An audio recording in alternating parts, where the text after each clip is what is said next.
Back in the Solar. It's been too long since we were all together like this. Not since after Moonbreeder. Much has changed since then. We ourselves, most of all.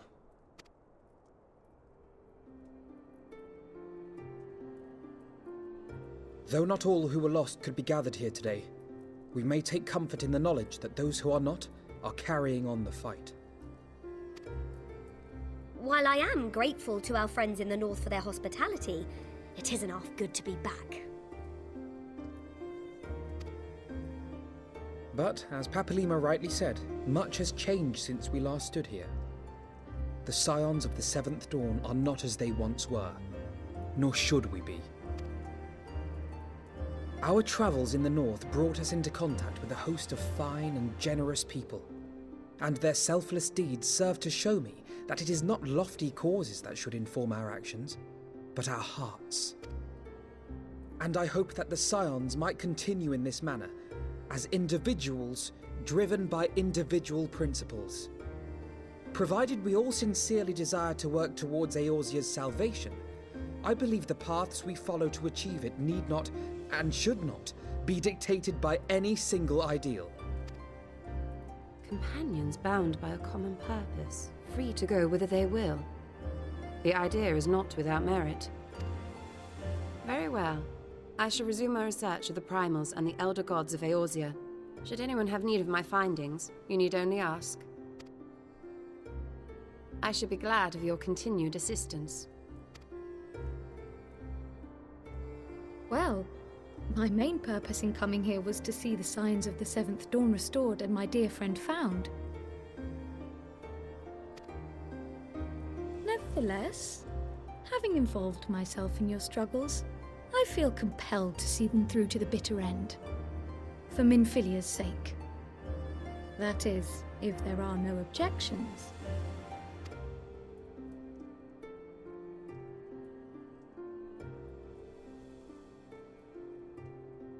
You will always be welcome here, Kryl.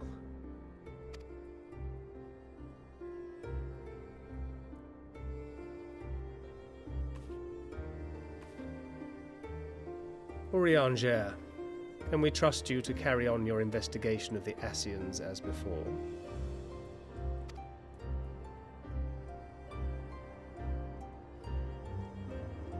Regardless of mine own desires, I am undeserving of your trust, having so villainously deceived you all.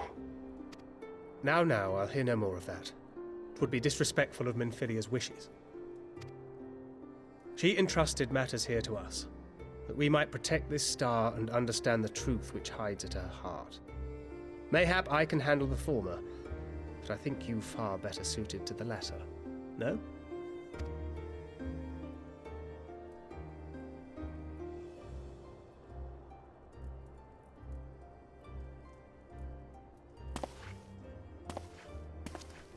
Very well.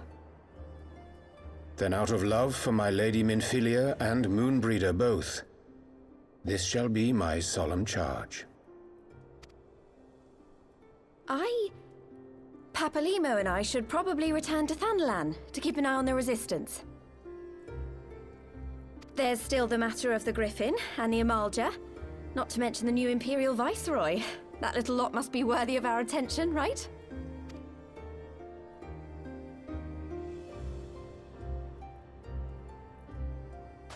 And what will you do, Alize? You know I have no great love for organizations and formalities.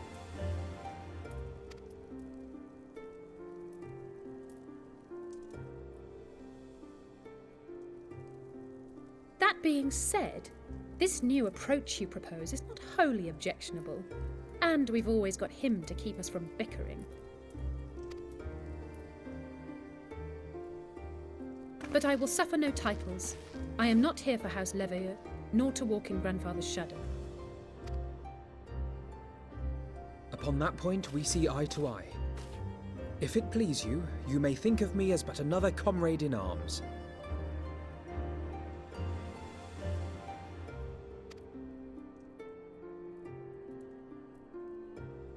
Well then, Alfie, I, for my part, shall see to the paperwork and the finances with my characteristic aplomb.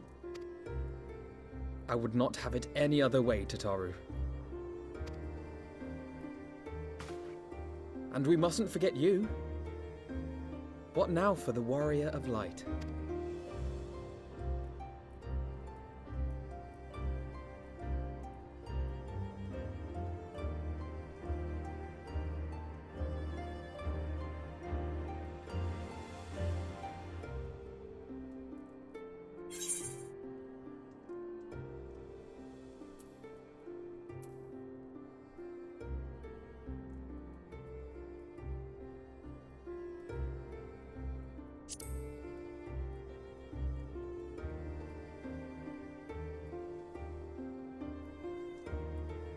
Indeed.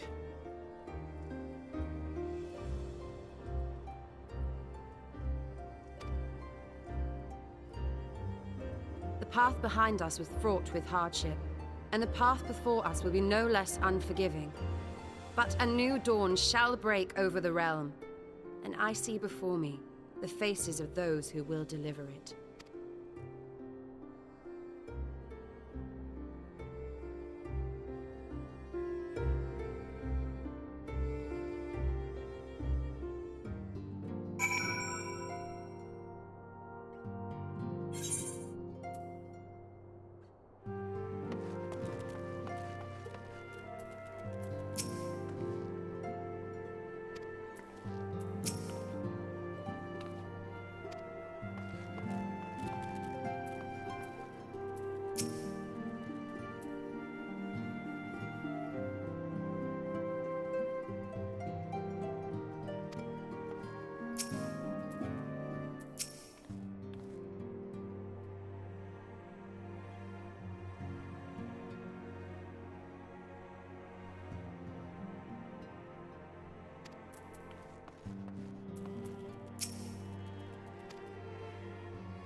One world's heroes are another world's villains. One world's loss, another world's gain. Where men go as one, there is life. And where there is life,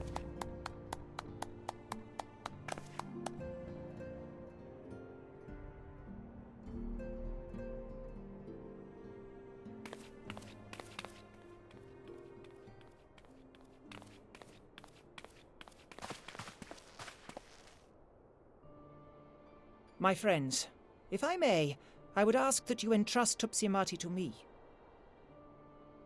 Clouds gather upon the horizon, and as Master Louisoix's disciple, I would keep it close at hand.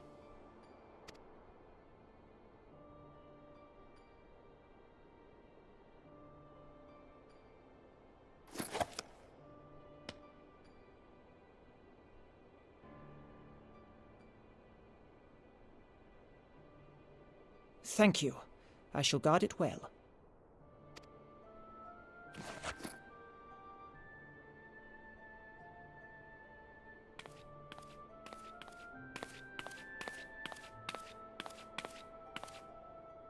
There is cause to hope.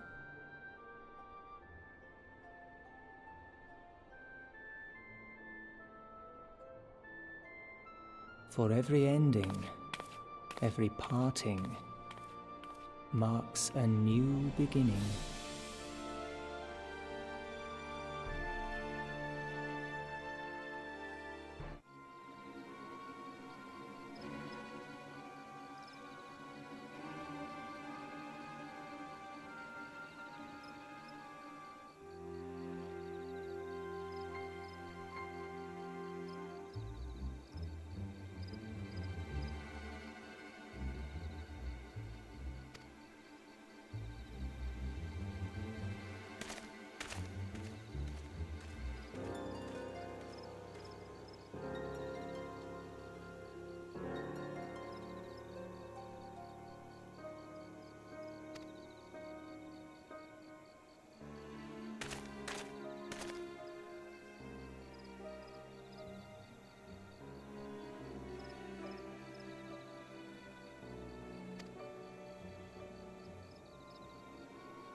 We're here! Did we miss anything? We would not presume to begin without you, Ida.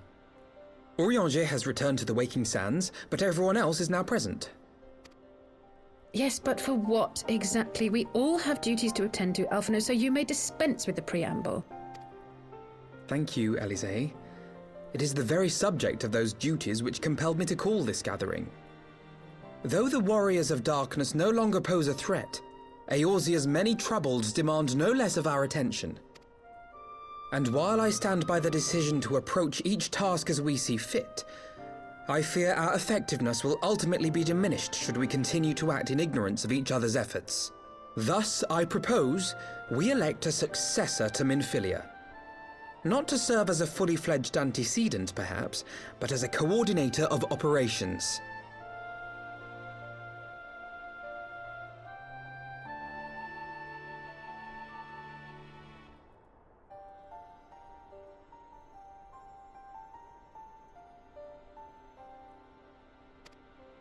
Is that all? Well, then the decision seems clear. No one else has shown any enthusiasm for the role, and judging by your performance at our previous meeting, you would seem the perfect candidate. You always did have a flair for politics.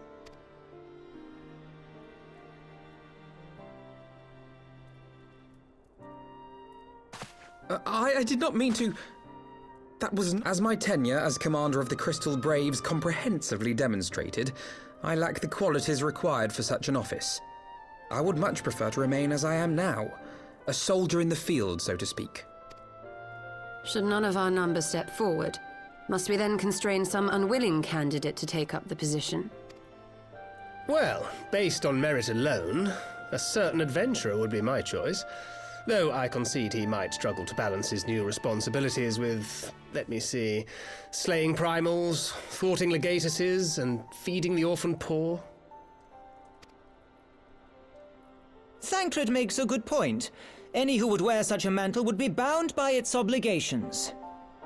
Have we not become sufficiently familiar with each other's methods to act without an overseer? At present, I see no cause to so willingly limit one of our number. Oh my goodness! Help! I need some help here!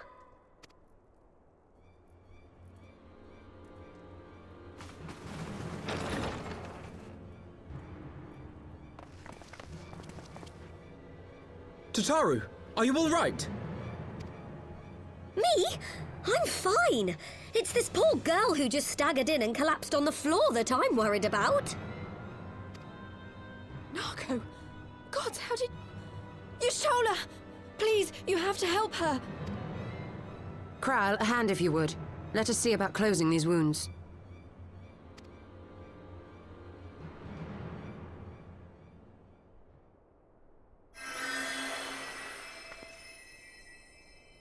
Now, we've staunched the bleeding, but it may be a while before you can move about again. Though having seen your wounds, I'm surprised you are still moving at all. Thank you. My message. It was too important to delay. I took the shortest route I could, though I knew it was more heavily patrolled.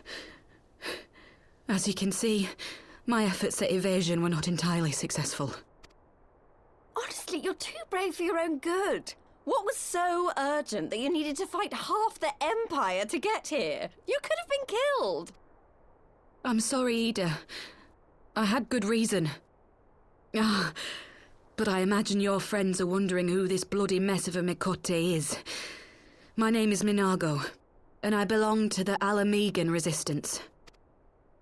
I came to warn Ida and Papalimo about one of our leaders. A man who calls himself the Griffin. He's always been dangerous, but he's planning something new. Something reckless. The Griffin, you say?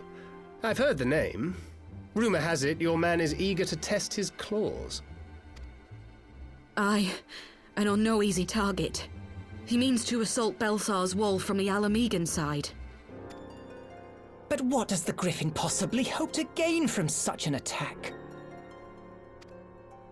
From what I understand, he wants the fires of war to spread to Eorzea. And for that, he needs to control the border with Gridania. So, he means to spark a conflict between the Alliance and the Imperial forces stationed in Alamigo, to have Eorzea's armies aid in the liberation effort, whether they will it or no. His plan is flawed. Even should the Resistance succeed in occupying the wall, they would not be able to hold it. Imperial reinforcements would drive them out within a week. Be that as it may, if there is even a chance that this scheme could bring about an escalation in hostilities between Eorzea and the Empire, the Alliance must be informed. Agreed. I should depart for Lim-Solaminsa forthwith and seek an audience with the Admiral. Thancred, Uldar is yours. Alphinaud and Alize, make haste to the Twelveswood and notify the Elder Seedseer of the danger to Gridania. She will duly call a council of the Alliance leaders, whom you must be ready to receive. You will be our voice in Ishgard. Explain the situation to Sir Emeric and encourage him to send an envoy. To Taru, Kryl, I leave the care of our injured messenger to you.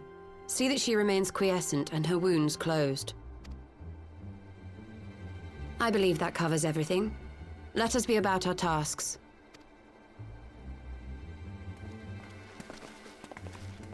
I suspect the ill tidings from Girabania will be held as a turning point. The beginning to a bloody end. The business of war was ever conducted with the coin of self-sacrifice.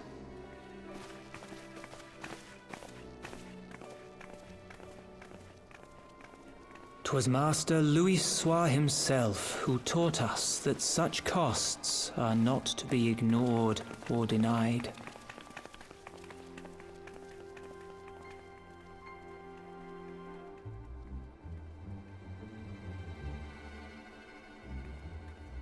And so, I shall embrace them. When the time comes, I will make my choice, as you will yours.